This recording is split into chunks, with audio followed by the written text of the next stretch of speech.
Trump ने अपनी सनक और हनक दोनों के चलते दुनिया को एक गहरी अस्थिरता की तरफ धकेल दिया। पहले टैरिफ का वॉर, अब वॉर।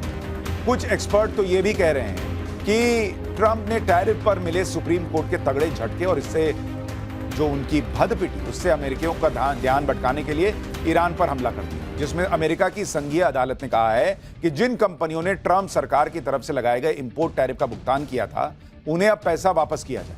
इसलिए सवाल उठ रहा है कि क्या ट्रंप ने पैसा लौटाए जाने के पछड़े से बचने के लिए यह युद्ध वाला पैंतरा चला।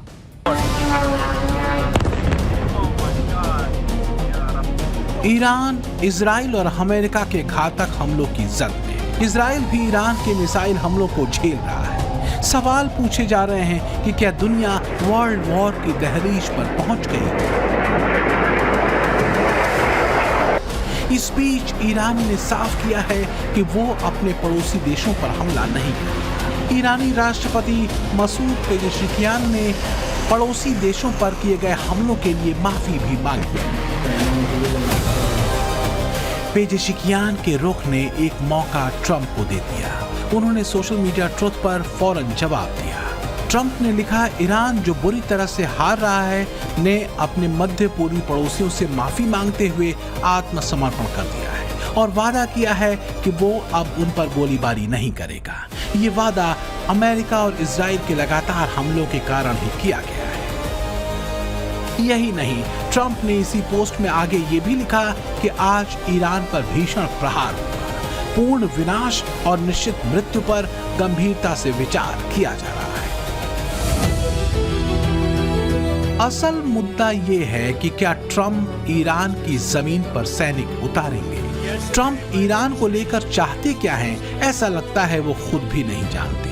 ईरान के supreme leader Ayatollah Ali Khamenei की मौत के बाद उनके बेटे मुज्तबा खामेनेई को ईरान के सुप्रीम लीडर पद का प्रमुख दावेदार माना जा रहा है, लेकिन ट्रंप को यह पसंद नहीं। ट्रंप कह रहे हैं कि ईरान का लीडर वही बनेगा जो उन्हें स्वीकार्य होगा। कमाल देखिए, ये वही ट्रंप हैं जिनको शांति का नोबेल देने की सिफारिश उनके नए दोस्त बने पाकिस्तान के फील्ड मार्शल मुनीर और फ्लॉप शहबाज शरीफ कर रहे थे। ईरान के एटॉमिक पावर हासिल करने को लेकर ट्रंप को आपत्ति थी, लेकिन आतंक की फैक्ट्री चला रहे मुनीर और आतंकवादियों की पनाहगाह पाकिस्तान से ट्रंप को कोई दिक्कत नहीं। तो क्या ट्रंप उस पर ही दबाव बनाएंगे जिसके पास एटम बम नहीं? पाकिस्तान जैसे आतंकवादी देश को ट्रंप माफ कर देंगे? क्या युद्ध से वही बचा रहेगा जिसके पास परमाणु बम होगा? कहा यह जा रहा है कि ईरान को घेरने के प्लान पर काम बहुत पहले से ही शुरू कर दिया गया था। ईरान और अमेरिका के बीच वार्ताओं का दौर तो सिर्फ दुनिया को दिखाने के लिए था। खबरें ये भी उड़ाई गईं कि ईरान न्यूक्लियर धमकी दे रहा है। ईरान 11 परमाणु बम बना सकता है। उसके पास 400 किलोग्राम से ज्यादा 60% शुद्धता वाला न्यूक्लियर मटेरियल है। ईरान अमेरिका को एटॉमिक धमकी दे रहा है। ईरान अपनी पूरी क्षमता के साथ अमेरिकी सैन्य ठिकानों पर प्रहार कर रहा है। ये प्रहार मारक है।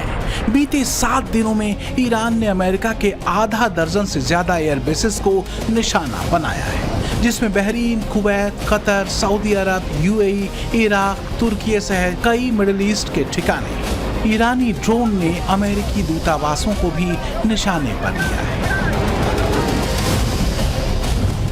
सवाल ये उठ रहे हैं कि ईरान इतने सटीक हमले कैसे कर रहा है? उसे अमेरिका के संवेदनशील ठिकानों की लोकेशन कैसे मिली? द वॉशिंगटन पोस्ट और न्यूयॉर्क टाइम्स की ये खबरें क्या कोई रणनीतिक इशारा कर रही हैं? द वॉशिंगटन पोस्ट की एक रिपोर्ट में दावा किया गया है कि युद्ध शुरू होने के बाद से ईरान को अमेरिकी युद्धपोतों और विमानों की स्थिति सहित अमेरिकी बेसिस की जानकारी रूस मुहैया करा रहा है। तो क्या जानबूझकर रूस का नाम इस युद्ध में खींचा जा रहा है, या सच में खबर में कोई दम है? आखिर क्यों बार बार अमेरिका को यह कहना पड़ रहा है कि उसके पास हथियारों की कोई कमी नहीं? लेकिन शुरू में ही कई बड़े झटके ईरान ने ट्रंप को दे दिए। ईरान के हमलों में मुख्य निशाना सैटेलाइट कम्युनिकेशन टर्मिनल और रडार डोम को बनाया गया है, जिन्हें खाड़ी देशों में अमेरिकी सेना के कमांड एंड कंट्रोल नेटवर्क की रीढ़ माना जाता है। ट्रंप चाहे जितनी शेखी बघार ले, लेकिन सच यही है कि ईरानी हमलों ने सवाल अमेरिका की सैन्य रणनीति पर भी उठाए हैं, क्योंकि ईरान शाहेद ड्रोन से अमेरिकी बेसिस पर हमला कर रहा है। शाहेद ड्रोन की कीमत 20 से $50,000 है। ईरान हर दिन करीब 500 शाहेद ड्रोन बनाता है। ईरान के पास इस वक्त 80,000 शाहेद ड्रोन मौजूद है।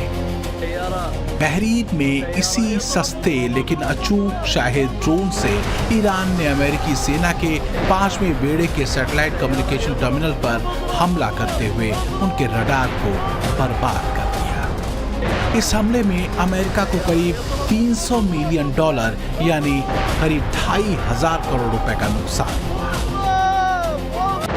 ट्रंप मुख्य रूप से एक कारोबारी है। कुछ लोग तो कहते हैं कि नफे नुकसान के अलावा ना तो ट्रंप को अमेरिका की क्रेडिबिलिटी से मतलब है, ना ही उसकी गुडविल से।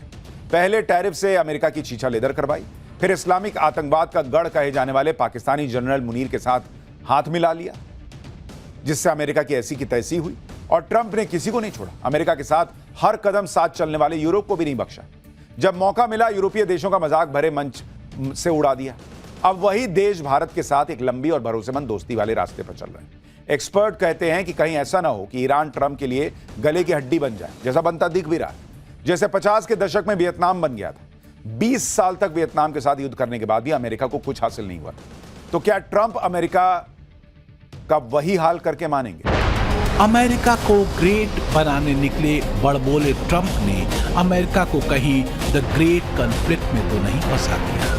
मामला 50 के दशक के मध्य का वियतनाम वॉर वाला तो नहीं हो जाएगा, जिसमें सुपर पावर अमेरिका की सारी दबंगई हवा हो गई थी। ये युद्ध 20 साल तक चला था, 1955 से 1975 के बीच, जिसमें 58,000 से ज्यादा अमेरिकी सैनिक मारे गए थे और अमेरिका को करीब $828 अरब से ज्यादा का आर्थिक नुकसान उठाना पड़ा था। लेकिन फिलहाल तो ट्रंप अपनी जंग वाली सनक और ईरान पर अपनी बढ़त की डींगे हाँकने में व्यस्त है।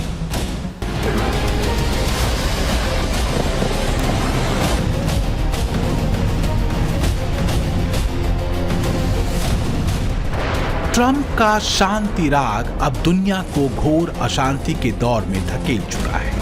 8 महीनों में 8 वॉर को खत्म कराने का दावा करने वाले ट्रंप वास्तव में शांति के कितने बड़े पुजारी हैं, ये दुनिया समझ चुकी है।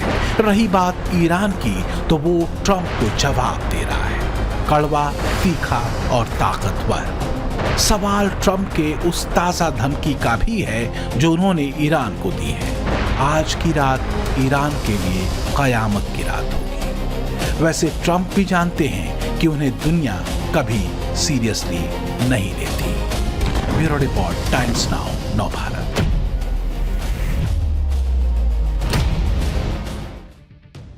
पाठशाला की एक्स्ट्रा क्लास का नेक्स्ट चैप्टर कहते हैं कि जो जितना ताकतवर होता है, युद्ध वही जीतता है।